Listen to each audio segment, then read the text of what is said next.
morning. Grandma. Sorry. Oopsie. Here, Grandma. Our pleasure. We're very excited about this. And I know we already have some people here today.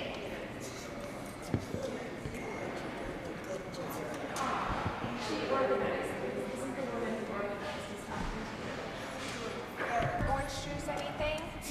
Oh, do you need to use the bathroom, Grandma? Do you need to use the bathroom? And I don't want any water because I will it. Okay. Well, if there's anything I can get you, please let me know. Okay. Hey, Mom, I'm not going to make you sit up here and have people stare at you. I think I'm going to put you over there. No, she's the author, Mom. She should be, like, actually in front, you know. But I'm going to be walking around in front of her, so I want her there. Oh, but then, no, Mom, just let people see. What do you want? Grandma doesn't I know. don't give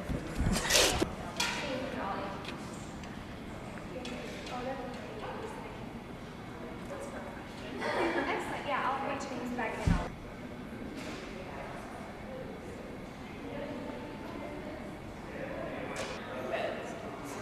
Protected was like from about 1865 to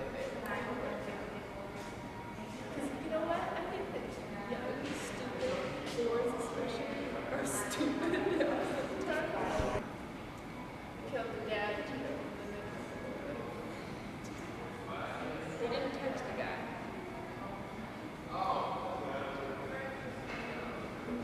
Mostly I didn't know what it is in my high school.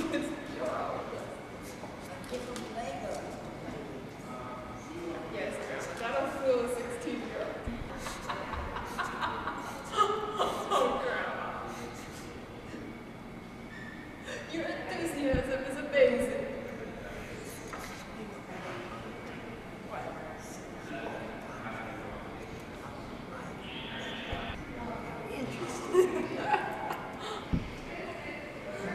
But in that, you told them, you know what you put in there that I don't think was true? You put, I guess like I'd said it once, but I didn't mean it, that I didn't want anyone to know that I was the black person. That like we were somewhere and I'm like, don't tell anybody that I'm the black person. Like you said something about that. I said, oh, I didn't forget it.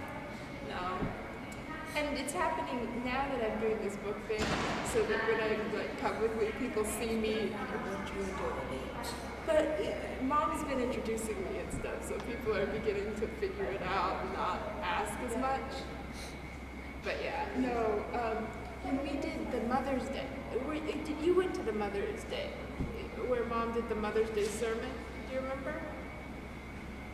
Do you remember the? She was Emily. going to come with me, but she's really sick. Oh, I'm so She called sorry. This morning, she's so disappointed. Their kids are sick. Everyone. Oh, I'm Because sorry. we had this date on our calendar, but I bought. Paper says it's going to storm like crazy, and I really appreciate the fact that you've come here.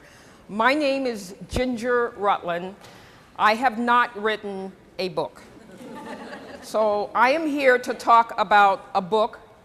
It's called When We Were Colored, A Mother's Story, which I did not write. My mother wrote it. My mother is Eva Rutland. She is here. The reason I am talking to you and she is not is she cannot see. She has been blind for what, the last 40 years or so, but she is not, believe me. This lady is sharp as a tack. She doesn't hear well, she doesn't see at all, but I can tell you she's still writing and she's aware very much. At any rate, she wrote a book that was published in 1964. That book was called The Trouble with Being a Mama. When it's a memoir. It's the story of her family. It's the story of a black family. Not the black family, but a black family. What you'll learn, I think, as I tell the story of my mother's family, you'll learn that black folks are diverse. They have different experiences. And the story she tells is the story of her family. She called her book, when it was published, more than 50 years ago, The Trouble with Being a Mama. When my father died 2 years ago, she read a portion, or I read a portion at his funeral at her instructions. It was her tribute to him. And it was the chapter in the book called Trouble with Papa. And it was really a story about my dad. And I'm going to read a little bit of that to you later in this presentation. But at the funeral, so many people who were there wanted the book, which had been out of print for many years. We as a family decided to republish it. And we changed the title. This was a huge family fight about changing the title. But I always thought this title was boring. So, and I was doing all the work, so I got to do the changing of the title. And we tarted it up with family pictures. So this is the family that she's writing about, and now this is an interactive kind of activity here we're going to have. And so you can tell me which one of these people is me. Excuse me. Can anybody guess? Which, yeah, I'm one of the babies, that's good. I am not the one on my mom's lap. So that leaves me with the only other person to be, I am the one on my dad's lap. The others are, this is my brother Bill, who's here today. He's right behind you.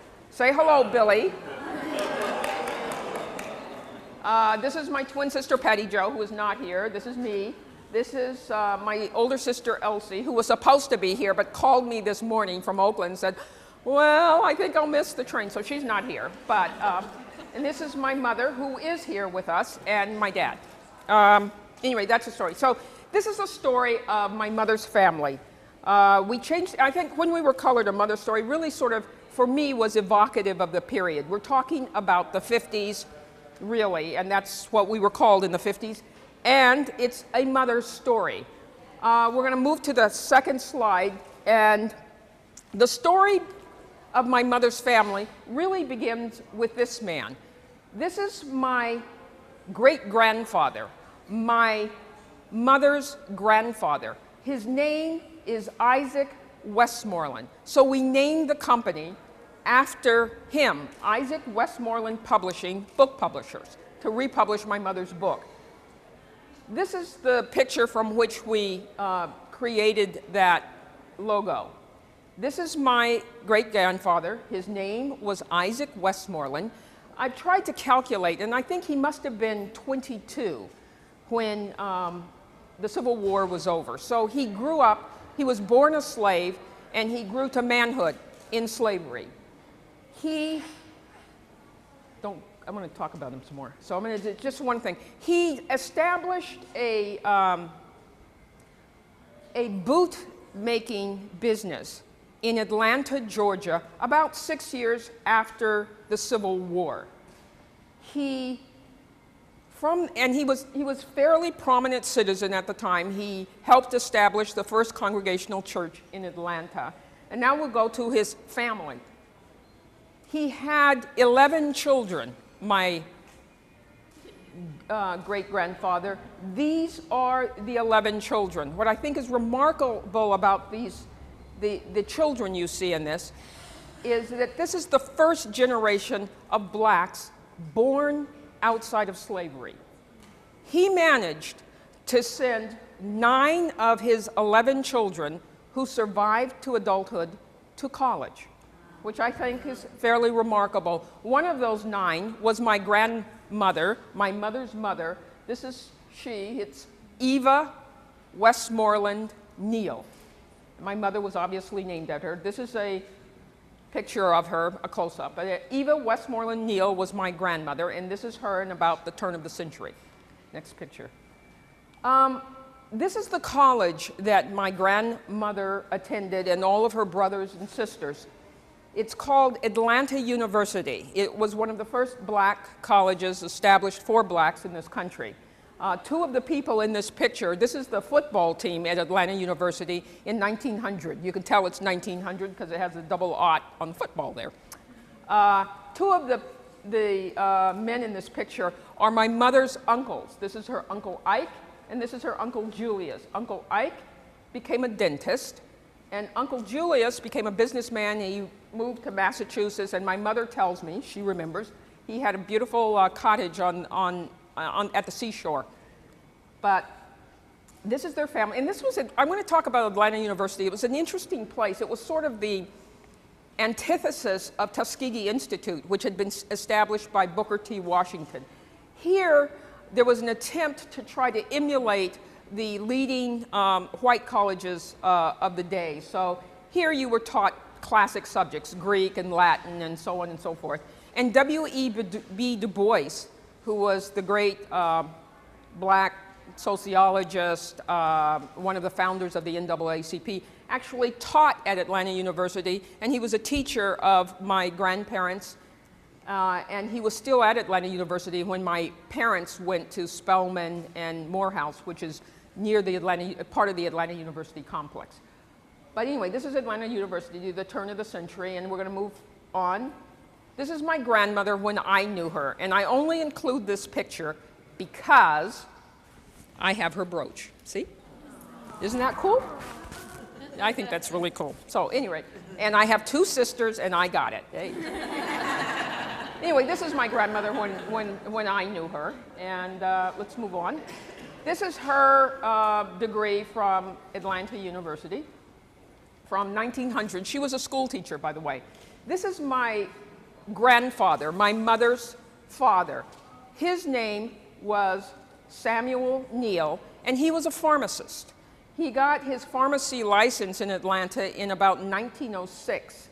And the license says on it actually, Sam Neal, pharmacology, blah, blah, blah, blah, colored, which is the way things were in those days. But I've been thinking about this a lot since I've been doing these presentations. And it occurs to me he was probably one of the first black pharmacists in the country. But this was him when I knew him. My grandfather, we move forward, and this is his pharmacy degree from Shaw University in North Carolina. And this is the Encyclopedia Britannica of 1910. And the reason I'm showing this, because I want to tell you something about the times, the historical context of this first generation of black people to be born outside of slavery, and the fact that they were able to achieve so much. I'm indulging myself. I'm bragging here about my family, but I want to put this in a broader context. I want you to understand what they were facing at this time. Reconstruction was over in the South. The Union occupation of the South was over. Union troops had left the South, and black people were left really unprotected.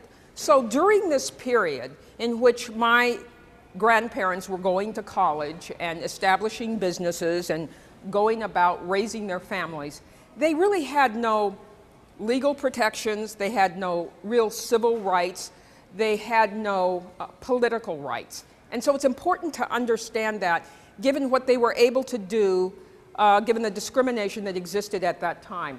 And I want to go forward and I want to see, this is the entry under the word Negro in the Encyclopedia Britannica of 1910 or 1890.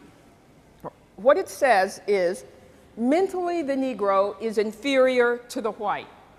The arrest or even deterioration in mental development is no doubt very largely due to the fact that after puberty, sexual matters take the first place in the Negro's life and thoughts. So these relatives of mine, this first generation of blacks born out of slavery, were achieving all that they were achieving at a time where they were not considered quite human. And this was when Jim Crow was really being enforced and established as the law of the land, particularly in the South and frankly in the North too, with de facto segregation. So I think that's remarkable, and I think it's important to understand the context. Moving forward, This beautiful child was born during all this chaos and during all of this time, and her name was Eva Elsie Neal. That was my mother. The year, we're not supposed to tell her age, but the year she was born was 1917.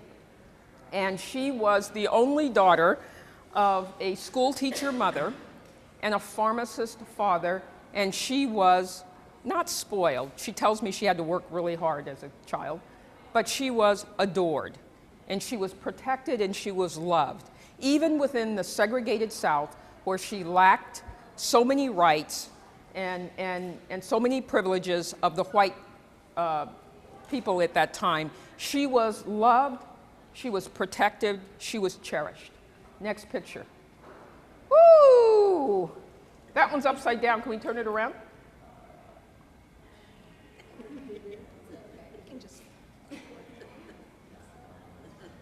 I don't know if we can.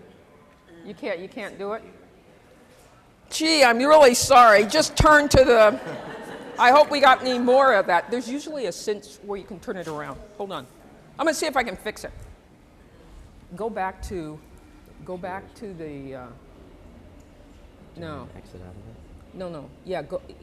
Go exit for a minute. And then we can, I think there's a way to turn it around. There's a way to turn it, edit, copy, slideshow, header. Does anybody know how to do this?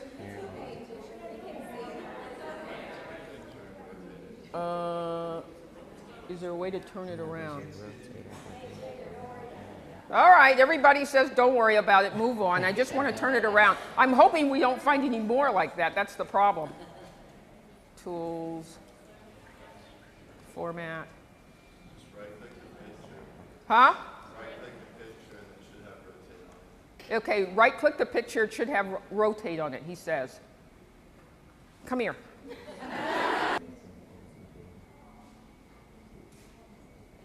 Format. Picture.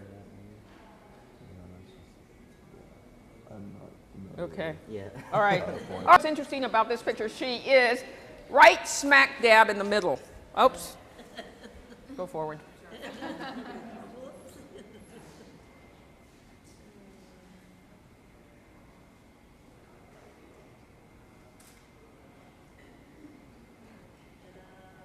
At any rate, she's in the front row, smack dab in the middle, and we hope the next picture works because it will show her.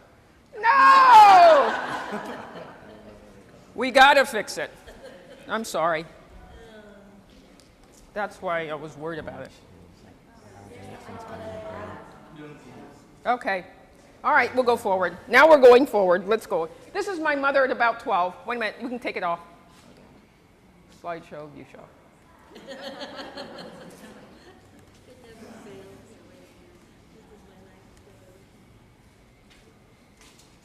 This is the first time this has happened. And I've done this a gazillion times, I know. Anyway, this is my mother at about age 12, and I include this picture in it because I think she's absolutely gorgeous, right? Anyway, and we'll go forward. This is my mother in 1937. This is her college graduation photo. She graduated from Spelman College in 1937. This is 70 years ago. Last spring, we went to her college reunion. There were two other ladies from her class who were there, and they were all chattering, and they were all, they were all still with it, right? And my mother more with it than I think any of them. Anyway, so this was her, and I think she's quite beautiful. And we'll move on to the next shot. This is my mother when she married my dad. This is 1943. It was during the World War II. My dad was a civilian worker at Tuskegee, Alabama. And that was, I don't know if you know about the Tuskegee Airmen, but there was an experiment during World War II, and the notion was blacks weren't smart enough to fly airplanes. They proved at Tuskegee, Alabama, where they established the Black Air Force, that in fact they were smart enough. And my father was part of that experiment. He began his career at Tuskegee in 1943, and he married my mom, and we have the next picture, and it's also upside down. So this is a picture of our family. I always think of it as the Pepsodent sort of thing. We're all grinning. And this is the year that we came to Sacramento. This was 1952. And that's where I'm going to start talking to you about this book and reading from the book. Because, why don't we move to the next picture? My mother had these children, and she cared about her children a great deal. And she was worried about them. They were moving into a world she had not inhabited, an integrated world. And although everybody thinks integration is a great thing, she was worried about it because in her segregated world, which she calls in this book the sort of comfortable cloak of segregation, she was happy. She was valued. She was protected. But her children were moving into an integrated world, and she was worried that all those white folks were going to be mean to them. Let's move on. So this is my brother and older sister, and still in Atlanta a couple of years later. This is my brother. Isn't he cute? Billy, aren't you cute? And this is Elsie, and I'm going to stop here because here I'm going to start reading. And I want you to understand that my mother's goal in writing these books and the articles, the books really began as a series of articles that she had published in the leading ladies' magazines of the day. She had articles published in 1952 in Red Book magazine, in Ladies' Home Journal, and in Woman's Day, which was very unusual for any woman, but certainly for a black woman. She compiled all of those articles into what became her book, The Trouble with Being a Mama. And her goal when she wrote those articles, and her audience, were white women, white mothers. And what she was trying to tell them was, my children are just as precious and just as fragile as yours. Please be kind to them. And she did this with a series of stories that she tells, and here's one. I want to set it, I have to place it in the setting. This is Sacramento, California. It's 1952. My oldest sister, Elsie, is about 8 years old, and she's going to Sierra School. It's a school that doesn't have very many blacks in it at all. She's the only black girl in her class. And she's, like any new kid, wants to make friends, nervous about making friends. She's made a friend at school. The girl's name is Janie. That's not her real name, but it's the name Mom uses in this book. Janie plays with Elsie at school, but she will not play with Elsie outside of school because her mother doesn't want her to play with black kids. So Elsie has extracted a promise from Janie to come to her house after school. Elsie is standing at a window waiting for Janie to come. And this is what my mother is watching her, and this is what she writes. I looked at Elsie leaning against the window and thought of what Janie had done to her in the past few months, and not intentionally. At least I don't think it was intentional. Little children aren't clever enough to be that cruel. For every day at school, she would play with Elsie, and every day she would walk home with her as far as a certain corner, where she would turn off because her mother might see her. And her mother didn't allow her to play with Negroes, because Negroes were dirty. Negroes were loud and uncouth. Negroes can't be trusted, etc. All explained in exquisite detail to Elsie. Every day, Elsie would come home crying, and Billy would explain. Janie's been talking about colored people again. Now Elsie stood against the window. No jeans today. She had to remain neat, please. And Billy, get your crayons up, please. Neat, clean, ready for inspection. Oh, Janie, please come, I implored. Please let her, I asked Janie's mother. And my heart ached for the neat girl still in school clothes, leaning against the window, a tiny paragon of virtue, a defense for the whole Negro race, a battalion ready to batter down all the bigotry and stupidity ground into Janie's mother for 2 centuries. She looked so little, so defenseless. What do you say? Where was all my big talk? Come, help me peel the potatoes, I said. She may come later. Elsie turned from the window. She, too, knew that Janie would not come. What did you do at school today? I asked to divert her, but she was not to be diverted. Janie says Negroes shouldn't be in this neighborhood anyway. Her mother is very careful about her. She can't play with Chinese or Negroes or... Here the bottled up tears spilled over and she cried plaintively. Oh, I wish I weren't colored. Elsie, I said, don't ever say that. But I do, she screamed. I hate Janie. No, I thought, please, Janie, don't infect Elsie. Elsie, listen to me, I implored. You mustn't hate Janie, just feel sorry for her. Her mother isn't very understanding. She doesn't know the real values. She doesn't yet know how to judge people on their character. So she bases her judgment on false values like color of skin or cash in their pockets or something like that. Do you see? Yes, I see, she said. Then, Mama, who can't I play with? Why, Janie, I answered, you can play with anybody. Anybody? You mean real black people too? Anybody, I said firmly. Oh, Mama, she asked anxiously, aren't maybe there some Indians that don't speak English that I couldn't play with? I folded her in my arms then, and my tears came too. Oh, Elsie, baby, look, you mustn't be silly because other people are. That isn't the American way. We judge people by the kind of people they are inside, whether they are kind and good, not how they look or speak. Well, Elsie, but Janie's an American and her mother doesn't let her play with me. Well, Elsie, I said, that's her business. People have the privilege of choosing their associates, but all people are not like that. Bonnie is white, and she is one of your best friends. And I hope you'll be more intelligent about the way you choose your friends. And Elsie, even if Janie's mother doesn't like you, she can't stop you from living in this neighborhood or going to the public school because you are entitled to all the privileges any other little American enjoys.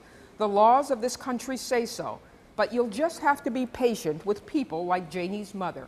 It's just that their hearts and minds haven't quite grown up to the laws they've made. I hoped she understood. I couldn't be sure. I cuddled her, I wiped her tears, and presently she put on her jeans and went outside. I could only hope. So that's the first section, and you have to applaud because that's for Mom.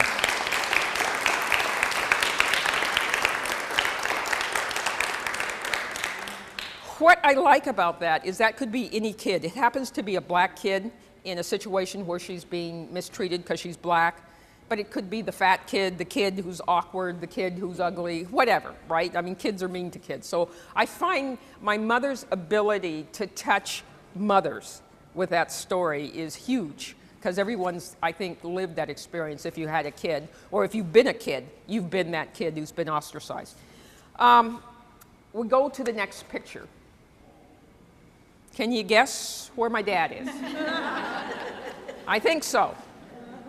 Any rate, this next story I'm going to tell is about my dad, but before that, I want to make something very clear. This is not a book that spends a lot of time beating up white people. Janie's mother was rare in our experience. Most of the people we met, of whatever color or religion or creed, were very kind. They were people of goodwill who welcomed us in this lovely city of trees. We had a wonderful experience in Sacramento. And there were some white heroes in this story that my mother writes about. And one of them is the man standing to my father's right. His name is Hernley Madeira. And when we first came to Sacramento, and for many years afterwards, it was very, very difficult for blacks to buy homes in nice neighborhoods because of the racial covenants that went with the deeds. I'll show you one of these. This is the one from the Curtis Park neighborhood. It essentially says that you can't sell a house here or lease a house or sublet a house or room or anything to somebody who is Hindu, African, Japanese, Chinese, or Mongolian descent. And often these also included Jews, also couldn't buy homes in in these particular neighborhoods. But, so, and I think it goes on further to say, I think this is interesting, you can have somebody black or Chinese in this home if they're working as a domestic servant. I think that's kind of interesting. Anyway, these are on deeds all over, East Sacramento, Land Park, Curtis Park, and so on. I'm going to go back to the earlier shot. Anyway, black people were desperate, middle-class blacks who had the money, wanted to buy nice homes. It was the ticket into the middle class. We couldn't do it. They couldn't do it. My parents were unable to do it. So they did what a number of black people did. That is, they went to their white friends. And my parents' white friend was this man, Hernley Madeira. My dad was out of the country. He was off and working on Air Force business. And my mother had found a lot in Southland Park Hills that she wanted to buy that we could afford, but they wouldn't sell it to her. So she called Hernley Madeira and she said, Hern, I found a lot, I want to buy it, they won't sell it to me, will you buy it for us? Hernley Madeira said, sure, Eva, I'd be happy to. He bought the lot, immediately sold it to my parents, they built their home in Southland Park Hills, and then they punched their ticket into the middle class. So I think that's significant, and that happened all over Sacramento and Los Angeles and Chicago, you name it. I want to go now to the story of my dad. One of the things that Mom did with this book really is try to change the image of black folks. The image she saw in the popular media was so different from her own family's story that she wrote a book, really, that talks about her family. But one of the more troubling images in the popular media is the image of black men. The image is then, and I think today, is lazy, violent, oversexed, don't take care of their families, scary, better folks. And that image was totally at variance with my mother's own experience, and mine too. It was not the story of her grandfather, or her father, or her brothers, or all of her associates. Her experience was that these were hard-working men who sacrificed to support their families, and who worked at a time and survived at a time when discrimination was rampant. And frankly, things were dangerous for black people who just tried to take care of their families. So in telling this story about black men, she writes a chapter called Trouble with Papa. It's a tribute to my dad, but it really is a tribute and a description of all of the black men that she had been associated with all of her life. This part comes with a warning. My dad used very colorful language, including the N-word. And there was a discussion when this book was republished about whether or not we would excise that word and misquote my dad. And my mother made the decision that no, we're going to say it just like he said it. So we have done that. And if it offends you, talk to my mother later. Okay. When the rumor, and I'm everlastingly glad it was just a rumor, came out in the press that James Meredith had flunked out and would have to leave the University of Mississippi, I thought Bill would have apoplexy. My father, of course, is Bill Rutland. It started out innocently enough, small talk at the dinner table. Gee, says Elsie, the paper says Meredith will have to leave Mississippi on account of his grades. There's no excuse under God's heaven for it, says Bill. The low-down, lazy, good-for-nothing. Now, just a minute, say I, give credit where credit is due. He risked his life, and 2 men lost theirs to get him in, and the whole United States Army was behind him. He's got no right to flunk out. Everybody can't get straight A's, says Ginger. My husband gets louder. Not asking for straight A's. A simple C will keep you in. A nigger can't afford to fail. He's got as much right as a white man, say I. They say Mississippi's just a good time school for those who can't make it anywhere else.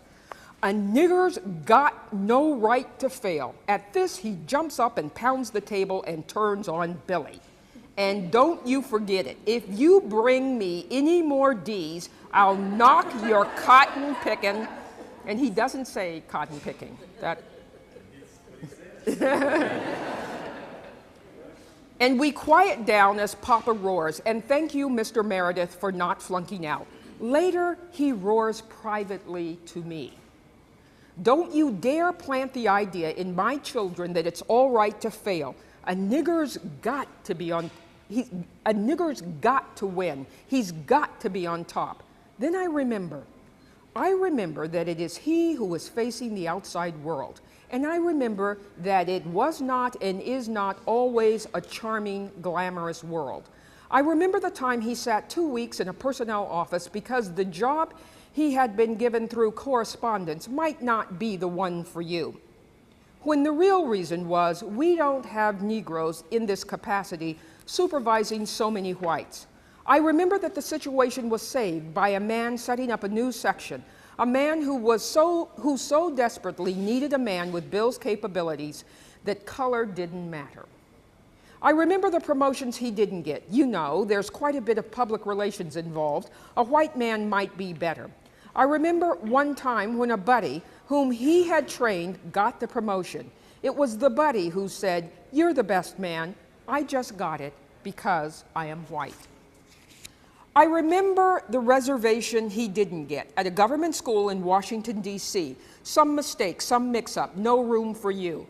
He had to take 2 streetcars and a bus from my aunt's house while his white classmates simply came downstairs to class.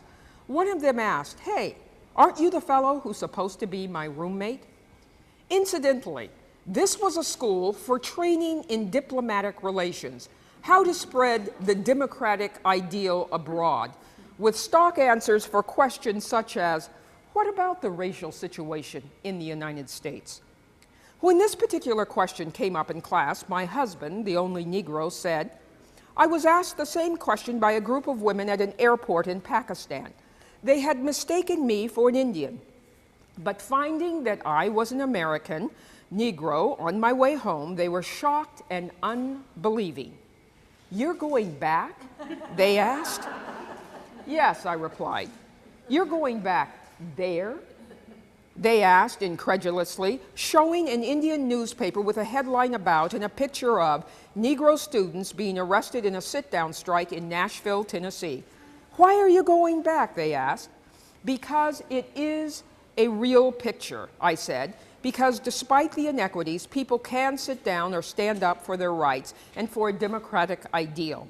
And because it is not the total picture, because I have a wife and children there, because I have a beautiful home, a good job, and I am respected in my community, because my family and I are well-fed and happy, because I can be whatever I want if I work hard enough." He did not say to them, as he has often said to me after a jaunt in an underprivileged country, "I'd rather be a nigger in jail in Georgia." After Bill returned home from this particular school, he received a letter from a high official apologizing for the no-room incident and a promise that it will not happen again. Another door opened. I remember the time in a borderline town when he and a white buddy entered a cafeteria and Bill was turned away. I remember that my husband was calm and dignified, that it was the buddy who raved, a man who was seeing discrimination personally for the first time in his life and became, as Bill said, another converted white man. I remember the conference in Kentucky that Bill conducted with a leading airplane production company in the elaborate luncheon the company had arranged for in advance. 15 men seated at the dining table. All received menus except Bill. Bill, absorbed in conversation, hardly noticed. Then, as the others began to order, he asked the waitress quietly for a menu. Then came the always shocking, no matter how many times you hear it, "I'm sorry, I can't serve you." But this time from the company representative comes, "What's the matter, Bill?" his indignation, the hurried consultation with the manager who babbles about policy precedent. This time, 15 men arise and walk out. 15 men representing a powerful company that sustains that town. And as they watch them go, the waitress and the manager are a little disconcerted, as people always are when discrimination affects their bread and butter. You get the feeling it won't happen again. And you are a little thrilled that the capable Negro man who has helped to open another door is your husband. And if you are that man's wife, you begin to understand why he roars.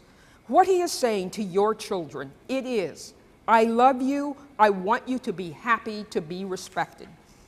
The age-old cry of the Negro father, the slave that bowed and toiled and did the white man's bidding, that his little brown babies might eat. The newly freed black man who waited tables and carried bags, that his child might be educated a little further up the ladder. The teachers and preachers who planted a dignity, an idea to stand up, black boy, be proud and walk straight into the doors of the universities of Mississippi and Georgia, to the front of the bus, to anywhere you want to go. I know at last what my husband is roaring about. The doors are open, be ready. And I am proud and happy and thrilled that he is helping to open them. I relax and smile and listen to him roar, and I sort out socks and polish the floor, put a log on the fire, a pie in the oven, and wait and thrill to the key in the lock, the quick masculine step, and the inevitable, heartwarming first roar, "Where's your mama?"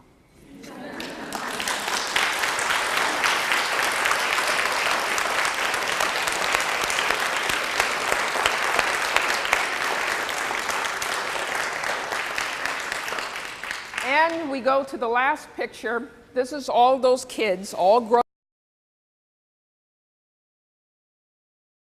Ginger, and I'm on the editorial board of the Sacramento Bee, and that is my brother Bill, and he's right there, and he's a big-time lobbyist in town with a huge mortgage and beautiful children.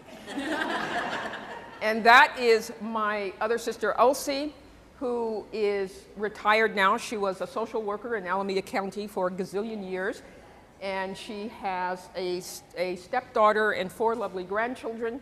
And it seems to me that she spends all her time getting massages in Napa Valley and drinking wine, and I wish I could join her.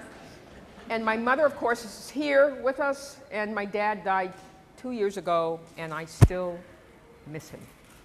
That's my story, and if you want to ask questions, please feel free to do that, both to my mother or to me. Any? Yes, ma'am.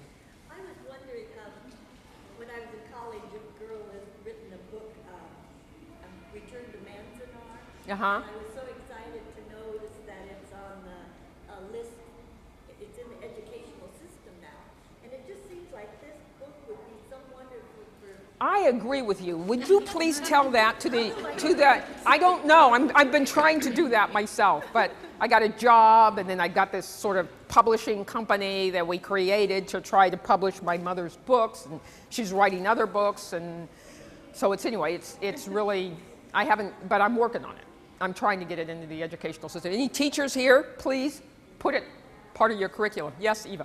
What else did she write, and how did she go blind? Oh. The question is, what else did she write, and how else did she go blind? How did she go blind? All right. My mother, this was her first book, and she wrote it, she could see. She went blind about 40 years ago, Mom? Yeah, about 40 years ago with a disease called retinitis pigmentosa. It was a gradual thing, but it went pretty quickly, frankly. And I think what's remarkable about this woman, who is my mother, is her writing career really took off after she went blind. This was the first book she wrote, and then she started writing when she went blind all over it. She kept writing, but the next book she was published was a Harlequin romance. And she's written like 25 Harlequin romances. She was at one time one of their most prolific writers. And one of those romances is called No Crystal Stair. This is actually a mainstream, it's not a Harlequin romance. And it is the fictionalized account of this book. So it's really a fictionalized, expanded version of this story. And much of what's in here, when I read it, I'm sort of, Mom, was this true, or is you making this up? Because much of what's in here is in here, and things that aren't in here are in here that actually happened to the family. And I made the decision, they were looking for cover art for this book, and I suggested they use a picture of my mother, so you'll know the no twister. So this is, you can get this through Amazon or something, but it's out of print too. It was published in 2000. Any other questions? Yes? Was it your mother who inspired you to become a writer? To be quite honest, I wanted to be a journalist. I wasn't thinking of being a novelist, and I'm not a novelist. And the person who inspired me was my dad. My dad was always interested in the news. We had always 2 newspapers in the house at least, and every magazine that you can think of. We had just a house full of periodicals, and Mom would have Ladies' Home Journals and Reader's Digest, but Dad would have Newsweek and Time and all of that. And he was always interested in the news, and he was actually a bigger inspiration for me in terms of a career as a journalist than my mother. My mother taught me how to make verbs and nouns agree and those kinds of things. And Did your mother inspire your granddaughter to be a writer? oh, hey, stop. Okay, okay. All right, I will. My mother, you guys, Mom, one of the things that my daughter is always admonishing me, but before she admonishes me and we do this thing, I want to introduce my family who's here. First, this is my nephew, Brandon Hooper.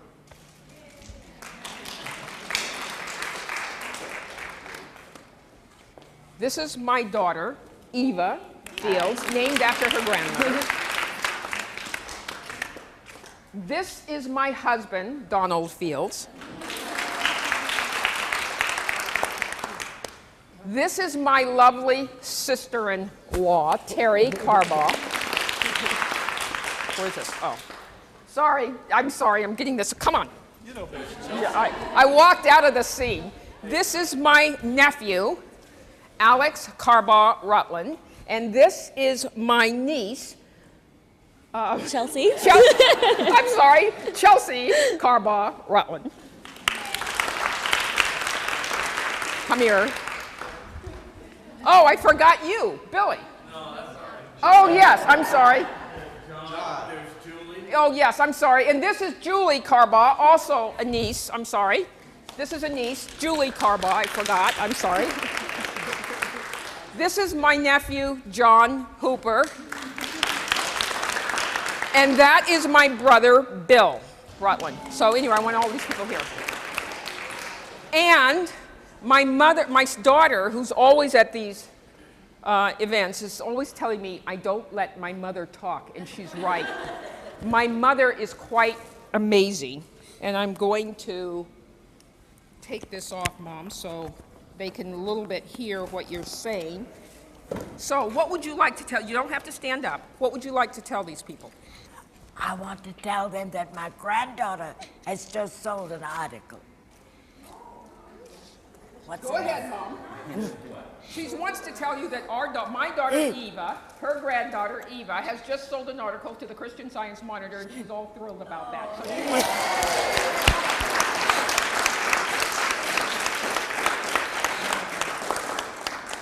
But tell us about, I don't know, anybody have a specific question? Go ahead. I wanted to know about getting those articles published in things like Ladies' Home Journal and Red Book in the 50s. I mean, Mom, she wants you to tell them about how you happened to get those articles published in Red Book and Ladies' Home Journal in the 50s. You know, I don't know. I wrote these articles and I started sending them around. And the first one I sent was to the Ladies' Home Journal. Should I stand up?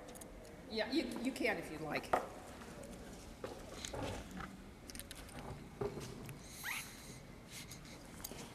And it was an article, you know,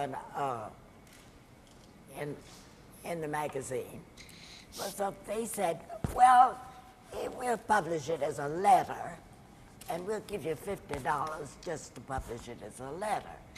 And I said, oh, I want the whole article published. And my husband says, they'll buy it for $50, sell it. So I sold it to the Ladies' Home Journal. Then a friend of mine came here to California, and she sent me a magazine, a Writer's Digest, and they were having a contest for the Writer magazine. So I sent a little story that I had written and an article to it called Elsie and God. And the writing magazine was having a contest. I won the contest for both the story and the article Elsie and God. But they just announced it in the magazine, didn't say anything about it. I was happy about that. And it was about a little few weeks later that I received a call from somebody from Red Book magazine that wanted to publish my article, Elsie and God. And I was so excited about it, they paid me $400 for it.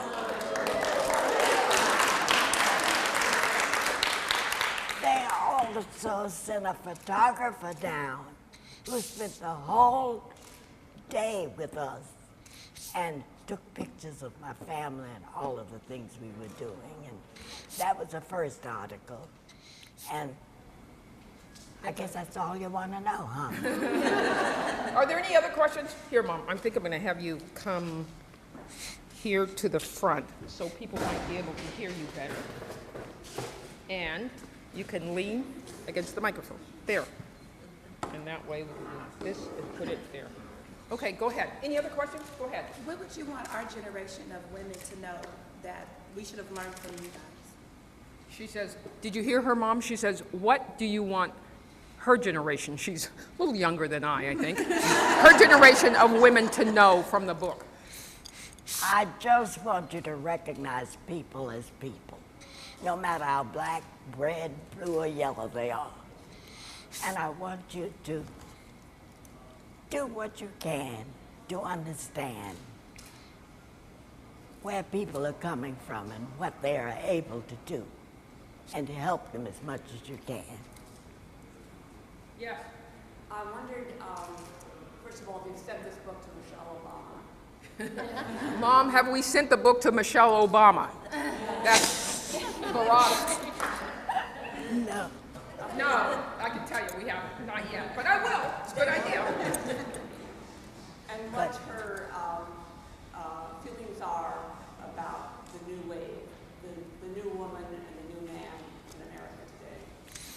Oh, I think that's absolutely wonderful. I never, ever thought that I would live for the day when a black man and a woman were being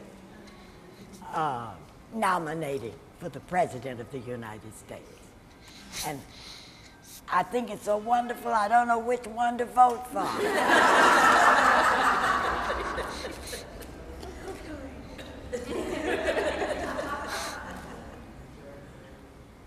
Okay. Any more questions? Ask her, you guys, which is the question I always want to ask, is how do you write, Mom, if you can't see? I'm pretty lost now. Someone brought me a computer, and I learned how to write on that, and it was just wonderful. But these machines have grown so big, you can't handle them now. A computer's got so much on it, you don't know which button to push. So I'm having a little difficulty writing the grandmama book. She's writing a sequel about a Negro grandmother. We're working with a title.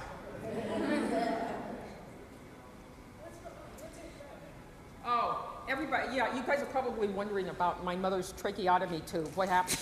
She's worn this trach since before I was born. She had a goiter operation between my brother's birth and mine and she was sick always. As Dad said, I married your mother, and we went from the altar to the hospital, and she was quite sick. But anyway, she almost died, and she had this goiter operation, and she wasn't able to breathe.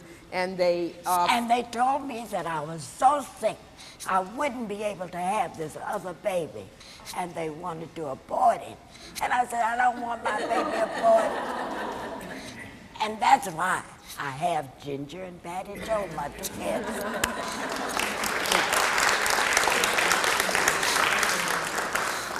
Yes, ma'am. Yeah, I'd like to know where you get your inspiration from and what is her spiritual life like? Mom, she wants to know where you get your inspiration and what is your spiritual life like. Very good questions. Where do you get your inspiration and what is your spiritual life like? I get my inspiration from my children. They are so wonderful. I was so lucky to have them. They are so good. And I love people. I have met people from all different races and all different colors. And they're so warm and so friendly. You know, you read so many terrible things in the newspapers, but you walk out of your house and people are so kind and so helpful and so inspiring that you just learn how to love people, and you want people to understand and love each other. And I think I get my inspiration from people like you. Thank you. Hey, on the spiritual side, this is a lady who prays every day. And she says, and she does affirmations every day. And I think if she didn't have her faith, that dealing with all of these disabilities would have been very, very difficult. But I think faith has been a big part of her life. I do want to tell you that one day I was so ill, and my mother wanted me to stay with her. My husband wanted me to come home with him. And he lived in Ohio, which was a long way from my home. And there was a debate going between them. And I didn't know what to do. So one day I sat down and I opened my Bible and said, God, tell me what to do. And it opened it to this part in Proverbs or something that says that a woman belonged in her home, and it was just like an answer to God's prayer, to my prayer from God. And I went home with my husband.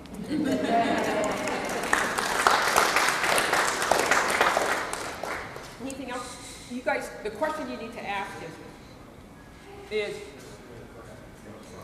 yeah, oh, I'm sorry, go ahead.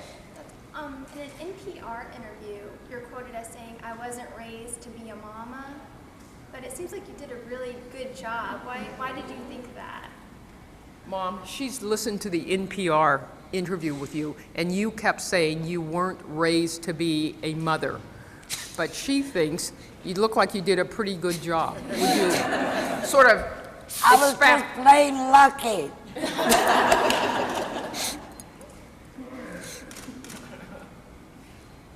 The one thing I want everybody to know, you haven't asked, but she still writes.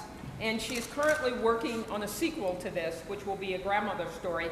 And I tell you, because I've read many of the chapters, and so have you. You read one about going blind, I see more clearly. And you started crying with laughter. Yeah, I mean, it's really, my mother has written a sequel to this, and it's all about being a grandmother and all of the ails and aches and all of this stuff. So she writes, one of the chapters in this book is called Going Blind, I See More Clearly. And it's really the story of going blind, which for me was, you know, it's one of these big tragedies in her life. But she's written this chapter about it that makes the experience funny, poignant, but funny, because she goes about going to what my father called all these voodoo doctors to try to figure out after the regular doctors give up, she goes, I'm still going. to try to regain her sight. So anyway, and so it's not just, you know, a poignant story and a sad story about losing this very important faculty. It is about the spirit of this woman, and that she could make this thing a happy occasion. And if you know a good voodoo doctor, call me. So at any rate, she's great. She's still writing, and all I could ask you guys to do is look her up on Amazon. Her name's Rutland. There's, you know, there are dozens of books by her, and buy them. Our romances are better than this one. Yes. Meredith, what? How did you get into doing the romances? How did you? The passion? How did you get into doing the romances, Mom? She's asking. Well, you know, I'm more of a reader of romances than I am of a real new books, you know, the news. I'm more interested in romance than in the news that's going on. And I like those romances. And I don't know, they're my favorite kind of reading and my favorite kind of writing.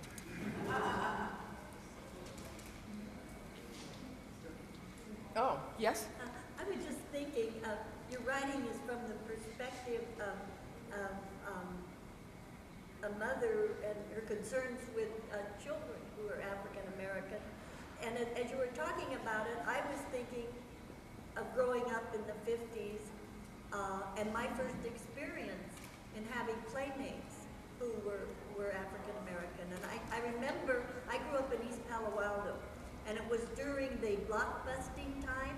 Yes. And the first family that came to our school, Ravenswood Grammar School, their names were Josephine and Pauline Phillips. And I remember just gravitating and becoming friends with Josephine. And I remember Josephine telling me that she was an Indian princess. And I thought, that's cool. And I remember my mother saying something about us being 16% Indian. Mm-hmm. So then I thought I was an Indian princess too. And so we had this joyous time together being Indian princesses. Except one day, and I can't remember what happened, but we got in a fight. And Josephine hit me on the lip and cut my lip. And the 6th grade teacher, Miss Zimmerman, came out. And she pulled me into her classroom. And I remember her saying to me, don't you know what it's like to have a black face? And I was just numb, because I never thought, oh, it's going to make me cry. I've never thought about Josephine having, we were Indian princesses. And I just thought, maybe Miss Zimmerman thought she had done the right thing when she said that. Mm-hmm. But it was so wrong. Yeah. And I was wondering how many children, you know, went through that. What her life said is that there's this notion on the outside, in the larger white world, that somehow black is tragic. It is not. I cannot tell you how wonderful it was for my mother and my mother's mother and all of this, that most of our lives were joyous. I mean, despite all the discrimination and the isn't, you know, all these bad things that people talk about, my life, my mother's life, my uncle's life, my brother's life, we had this joyous, happy life. And my mother writes about it in that book. This wonderful, protected, loved world that everybody thinks of as bad, that was segregated, was actually quite comfortable and quite joyous. And I think that there's not enough of that understood. And I think that the book, and part of this book is to sort of let you in on a secret, that it's fun to be black. Right, Mom? Thank you. Thank you very much.